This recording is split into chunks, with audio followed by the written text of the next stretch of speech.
So Fox Business had to admit that Trump lost the debate last night. Check this out. What they saw last night. In fact, they didn't get the answers to what they were looking for. Now, all agreed that Kamala Harris won the night, but she didn't win their vote. And that's really what it's all about.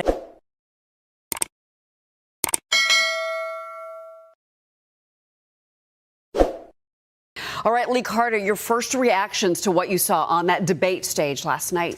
So it was really interesting. We had a group of voters in this studio last night talking about their reactions, and we had 8 undecided voters. Not one of them changed their mind based on what they saw last night. In fact, they didn't get the answers to what they were looking for. Now, all agreed that Kamala Harris won the night, but she didn't win their vote. And that's really what it's all about. When it comes down to what, they wanted to hear about, they wanted to know what was a Kamala Harris presidency going to be like, different from Joe Biden's. She didn't answer that question. They wanted to know what a Kamala Harris economy was going to be. She did not answer that question. And so I think what people were left with is very satisfied that Kamala Harris could answer questions artfully. They said that she set out a lot of bait. They thought a lot of people called her even presidential, but they were looking for more tangible things that they could say, what's going to benefit me? And they didn't get answers to those questions. So at the end of the day, despite the fact she had a good night, I don't think that ultimately it was going to change the course of the election. And one of the things, Adam, that investors, I'm sure, wanted to hear about and did not was about the expiration of the Trump tax cuts from 2017. That expiration date is in December of 2025.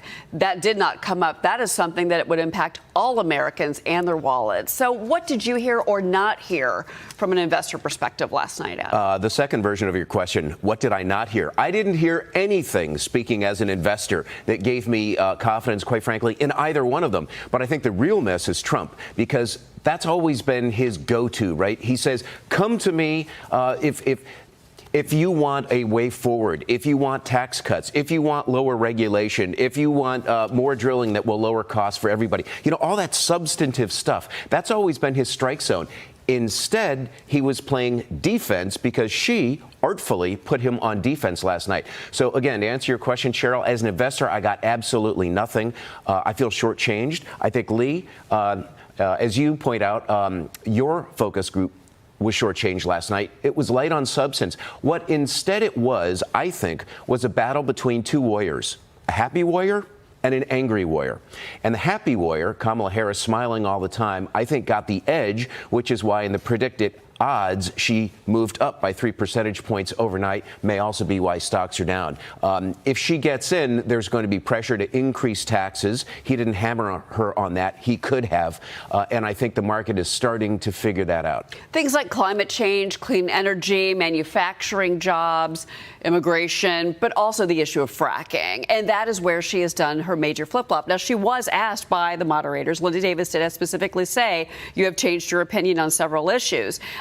But did she actually give the answer that we needed to hear about why she changed her opinions? I don't think that she answered the question. Again, she pivoted away. I mean, there's some questions about whether or not people could trust her, is what I heard. She answered the question. She said there's going to be no, I'm not going to ban fracking. I've done that, all those things that she said, but I'm not sure that satisfied people. And like many people said, I'm not sure that I can trust her on some of these issues. So I think she does need to give a why. What is it exactly that changed her mind so much? Because as Bernie Sanders had pointed out earlier this week, he said she seems to be saying what she needs to win this election. And that's, I think, what people are trying to gauge. Is she just trying to win this election, or who is she really? I don't think people are really sure. Well, Liz Peek makes a good point in her op-ed this morning after she watched the debate, and her thought was, look, that Harris said at one point that the Trump tax cuts only helped rich people. Not true. That could have been fact-checked, and it was not. Also saying that he had the worst unemployment since the Great Depression, but that was, through the pandemic, that was not fact-checked. So there were certain things that maybe we needed to get fact-checked that were not. They keep going about, Trump was fact-checked too much and Kamala wasn't fact-checked. Well, if the dude wouldn't lie so much, he lie. If he wouldn't lie so much, maybe he wouldn't have to get fact-checked. Did you think about that, Fox? And all y'all that believe it? All right, tell me what y'all think. Like, share, subscribe. I'm trying to build my channel. I got so much stuff I'm gonna be coming out with. I'm all over the place, but I'm definitely gonna come out with some stuff, man. Tell me what y'all think. All right, did Kamala win, or did Trump win, or did he just crash and burn? Tell me what y'all think, man. Peace.